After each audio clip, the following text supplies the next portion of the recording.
My name's Emily Dodge, and I am teaching the Wild Child program for Sierra Club. So it's a program designed to teach kids about nature in Nova Scotia and to immerse them in the outdoors right around where they live.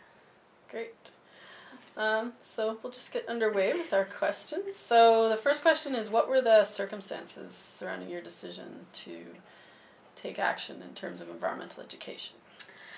Well, when I was in university, I was originally not on the education path, and so as I was looking more into politics and that sort of stuff, it just seemed like there was an awful lot of red tape, and that a lot of time when people were really inspired to make change, it was an event that happened when they were younger, and you could see a lot of the people who worked to create change in nature had a significant moment in nature when they were younger, and so it seemed that, you know, in order for me to create widespread change was to educate kind of the general population, especially children, as they grow up, to instill these values in them, as opposed to trying to cut through a lot of the red tape that comes with trying to pass certain policies. So for me, it was just seemed like a more natural way for me to go.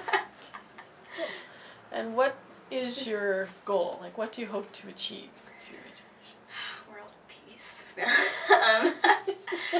I hopefully look to at least create, help to contribute to a generation that's going to grow up to want to really create more widespread change, in a generation that has these values of loving and protecting nature already instilled in them, and have them kind of change their attitudes and outlooks on things while they're young, and I guess less stuck in their ways when it's much harder to change later on. And so, yeah, just help create a generation, I guess, of people who also want to work for the benefit of the environment.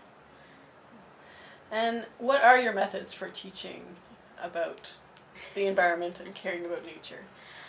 First, I think I always like to start off by actually getting kids out in nature and getting people to see what kind of joy they can get just from being in nature. So really just, first of all, instilling a love of nature first, because if people don't love and appreciate something, I don't think they're really going to work to protect it, and just see how you know, nature can give back so much when it's there in a more pristine form for people. And then from there, kind of moving on to educate them a little bit more about some of the more specifics of the environment, because again, when people, after they love something, they tend to want to know more about it, and then when they know more about it, that tends to, then you can kind of talk about any issues that have arisen with a particular species, or, you know, an area, a landscape. And so once people, I guess, love it and then know it, and then you bring up the issues, that kind of, I feel like in that timeline actually inspires them more to want to do something or want to protect that thing that they've come to know and appreciate. Great. Yeah. And we don't often think of opponents when it comes to environmental education, but I guess there are people who either have barriers or maybe they do oppose this type of message going out there. So I'm just wondering, how do you engage people who might oppose what you're doing? Yeah, so like I said, like, it's not overly common that there are big opponents, but like there are sometimes, you know, people who maybe work in a certain field that environmentalists tend to attack, or people who just are not necessarily opponents but just don't have the time or energy necessarily to devote to it. And I find a lot of the time is the biggest thing is to make it as easy as possible for people to change. So like, you don't want to throw a bunch of stuff at people and leave them. You want to actually give them really easy, simple tools to help change, or to help bring more education or whatever you're trying to knowledge into that sphere. And I think also, like, when you're coming across opponents who are really directly opposed to it, is try to find an equal footing on some level, because I feel like the basis, most people just want to create a better world, and a lot of people, especially people like who may be working in a certain field, you know, a lot of times they're working to create a better life for their family. And so if you come at it from the perspective of, you know, you're both in the end working towards a similar goal of creating, you know, they want something good for your family, you want something good for your family or your children or your friends' children, that sort of stuff. If you come from a very, like, that viewpoint, that common ground. You can kind of build from there and build upon, you know, not what they're doing wrong, but maybe things that they're doing right, and what else can they do to bring it in.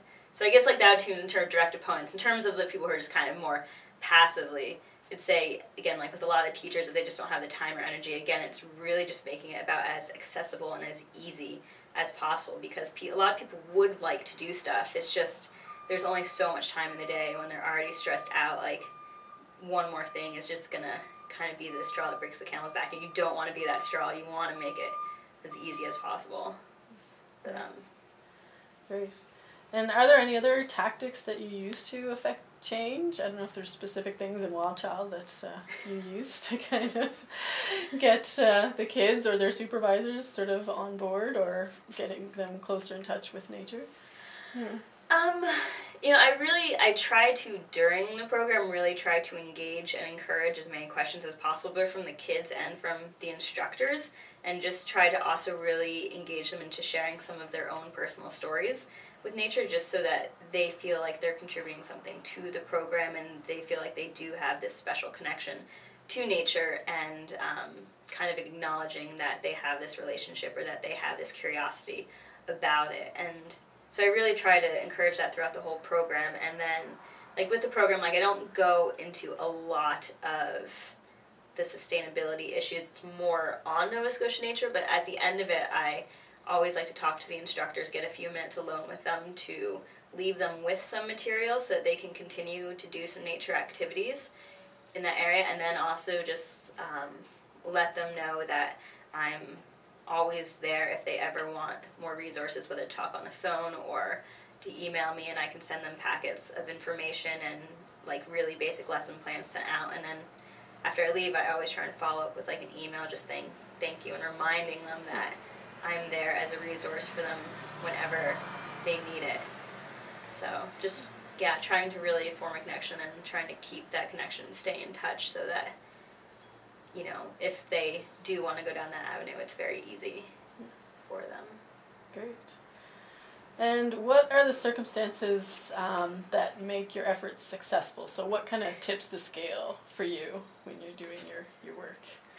Well, in my opinion, I guess, it would just be as long as I see that the kids are smiling and really enjoying it. Like when they're running up to me, like really excited about stuff that they found, and like even some of the instructors sometimes just come up because they're really excited about something that they found, or they've been collecting stuff when we're outside. And, you know, that for me is just, you know, regardless of, you know, you can count numbers of how many kids and all that stuff, but I find like as long as, you know, there's always those kids who are just so excited about it and are so full of questions, and they're just smiling, and as soon as their parents come to pick them up, they're just, you'll never guess what we did today, you'll never guess what I saw today, and that to me is just makes it a success. As long as there's at least one kid, and I mean there's usually many, but like as long as there's at least one kid was just so overjoyed and just, you know, bubbling with excitement and all this new knowledge when someone came to pick them up. And, you know, I have a lot of the instructors like email me afterwards telling that the kids are talking about it for days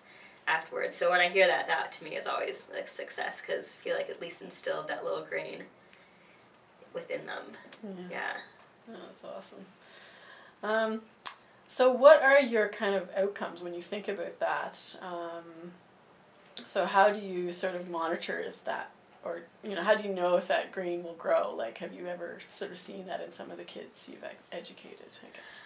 Well, yeah, I mean, like, with education, it definitely is harder, especially with elementary students, because, you know, with high school students, you know, sometimes they will be inspired to actually, you know, they have more of, I guess, that level of maturity to take on, I guess, or more issues than a lot of elementary school kids do. So it is kind of hard to measure in terms of outcomes, just because, you know, you never know. Maybe these kids will do something, but it might not be for, you know, 5-10 years until they're a little bit, like, they understand a little bit more, comprehended. But I do find that I have had kids that I've had before, whether at the summer camp or last year, I still consider, like, have seen at least some of them, you know, still remember, like, certain things. And even if, you know, I bring certain animal artifacts in, you know, I may not bring the same ones, but like they'll still raise their hand and like tell me like, oh, I remember when you brought the bobcat and you told us this and this and this about, and like rattles off all of the stuff we talked about that,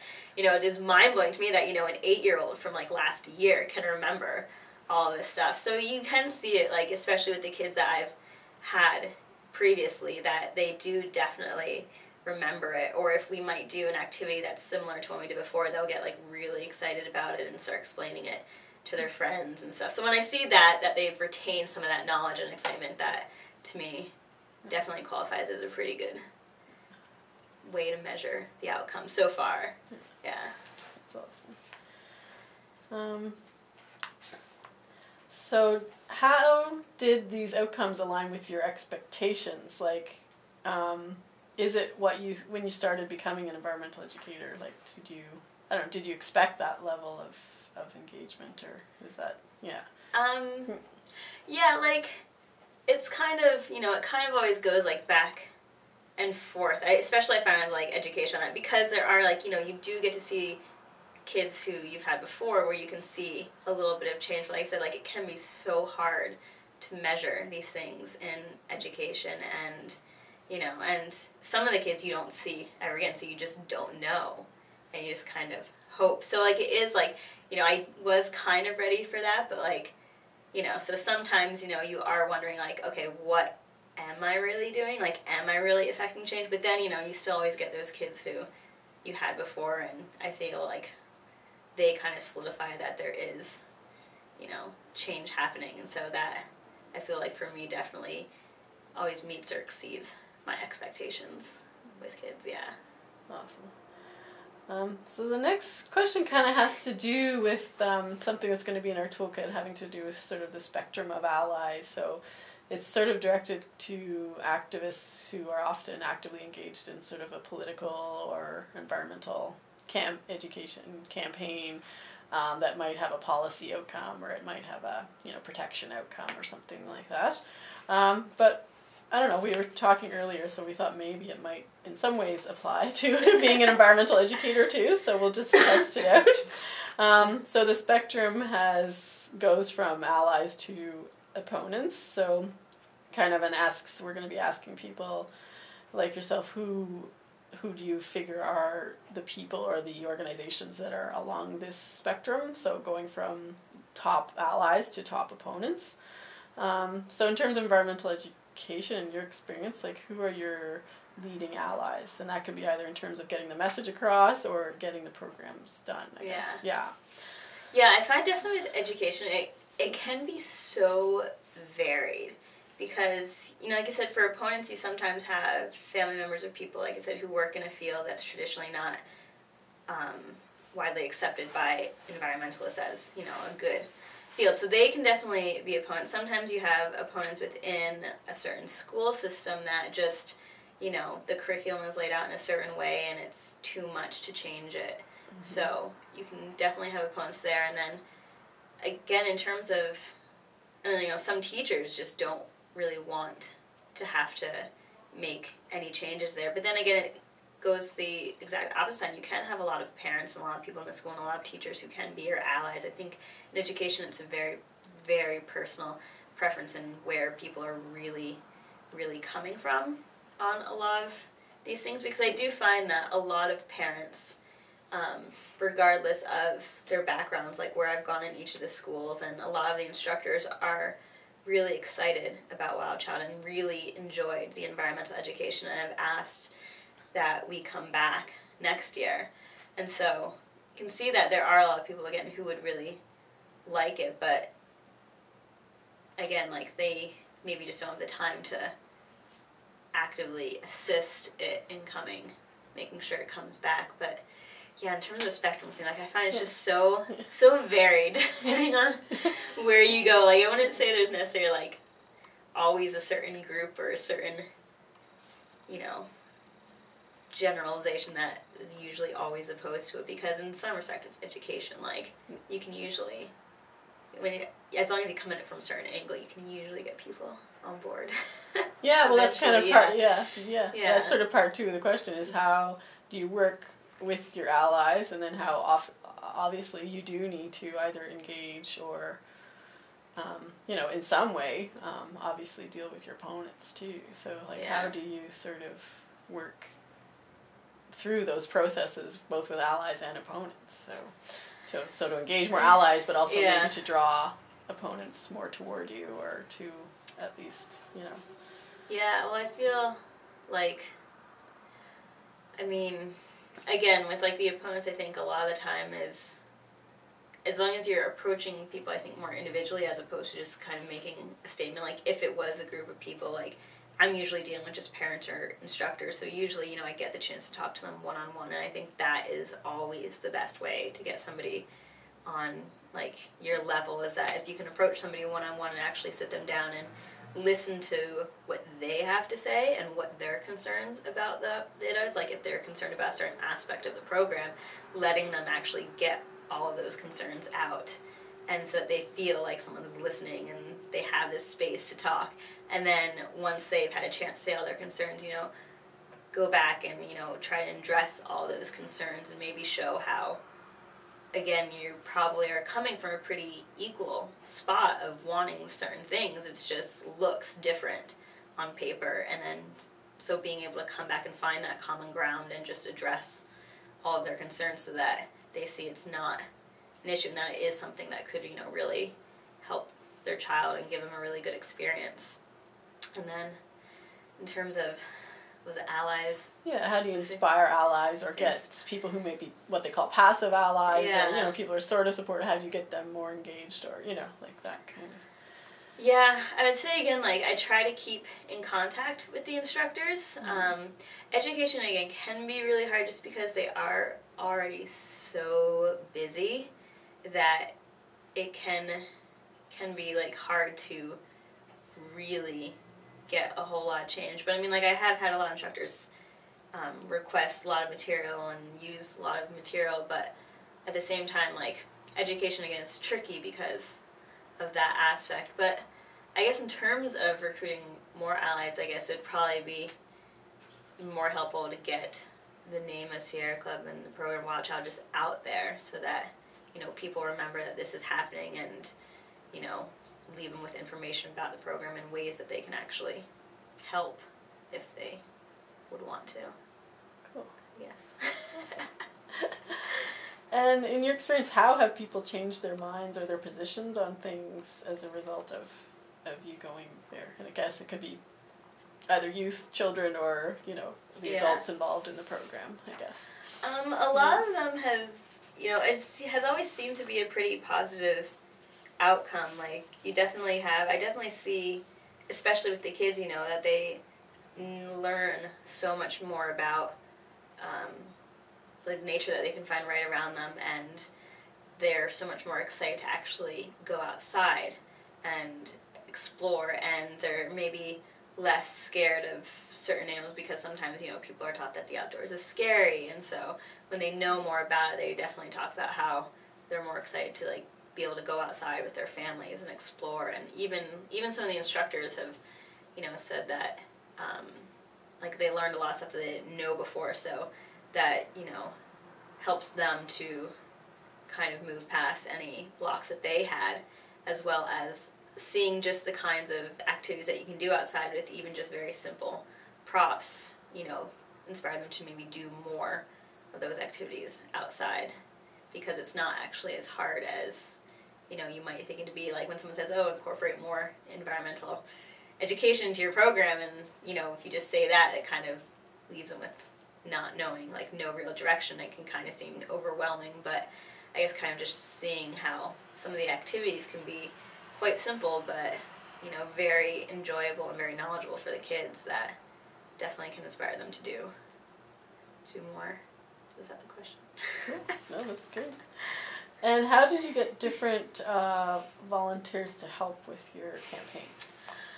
Well, I did have a couple volunteers, but didn't really follow through. And I find education is also, it can be really tricky to get volunteers in terms of teaching wise, just because it does, like, teaching takes a lot out of you, and I find that it definitely isn't for everybody.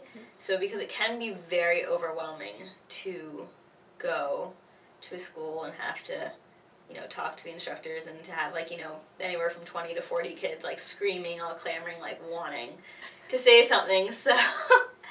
So I guess, like, yeah, so we haven't had much luck in the volunteers in terms of teaching, but I guess, you know, I was thinking about that for next year, maybe actually posting something that looked like, you know, more job description so that people would know, as opposed to just with the volunteer affairs, like, people kind of hear, oh, environmental education, that might be fun, run around outside with kids, but maybe posting in a little bit more serious manner to people who are actually really committed to doing it, because it takes a lot of time, it takes a lot of energy, so it's a pretty large commitment in terms of volunteering, just because it's not something they can do at home or anything like that. So I think it definitely takes a special kind of volunteer.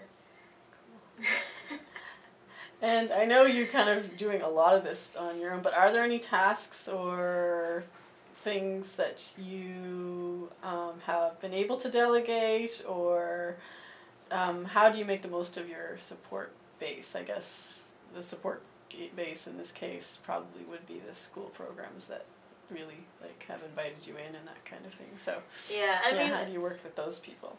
Like, all the instructors are great. Like, I send them a pretty lengthy, like, intro email, and so they are always really great on getting back to me about the size of their groups, the age of their kids, which is really helpful in terms of deciding which activities and what not to do, and then also giving me pretty good descriptions of the outdoor space available, because it differs widely from school to school. You know, some schools have a nature trail, some schools have a parking lot.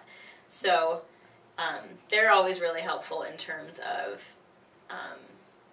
giving me all the information that I need before there to make it the best program. And then also, you know, using the people at the school are always really great in terms of handling any behavioral issues, so that I don't have to take away from the other kids' programs. And they know that, like, when I go there too, that they're always really useful in, like, stepping in immediately and helping out and keeping all of the kids contained, which is really good, because, you know, when it's one person and, like, 30 kids, it can be a lot, but having the instructors there to support myself and keeping the kids, you know, contained and safe and all of that is definitely really useful. And then, I mean, the people, like, who work in the Excel head office too have also been really helpful and supportive of all the different ideas and of helping out wherever, you know, I've asked for stuff. So, yeah. Yeah. So the Excel is the HRM. Yeah. So So that's the one that's connected to this HRM school board. Yeah.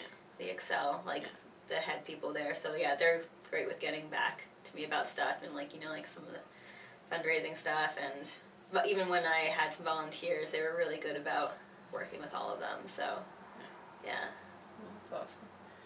And this has been a really inspiring interview, but the last question has to do with a time when it's been challenging. Can you talk about a time when maybe you're delivering the program, or, I don't know, something is happening that isn't going so great, and how you dealt with that?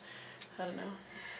Yeah, I mean, again, in education, like, it can vary dramatically. Like, you can have really great days and really awful days, and it can depend on your mood and your energy levels, and also on the kids' moods and their energy levels, because sometimes you have kids who are just completely on the ball and ready to do anything and listen, and then other times you have kids who, no matter what you do, don't listen to a single word they say, and it can get very, very frustrating.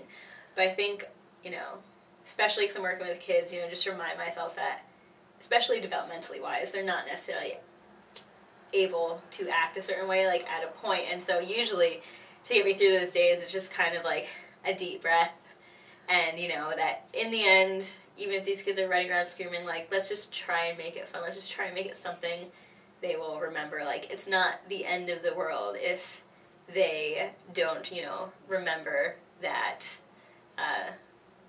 you know, that shell was a snapping turtle or something, you know what I mean? Like, as long as they have fun and, like, enjoy it, I tell myself then it's still a success, and in the end, it's only, like, a couple of hours. So it's like, if I can just get them to smile and laugh for these couple of hours and remember that they love nature, then that's good. And so usually that's how I go with it. You just gotta be very flexible and kind of roll with it.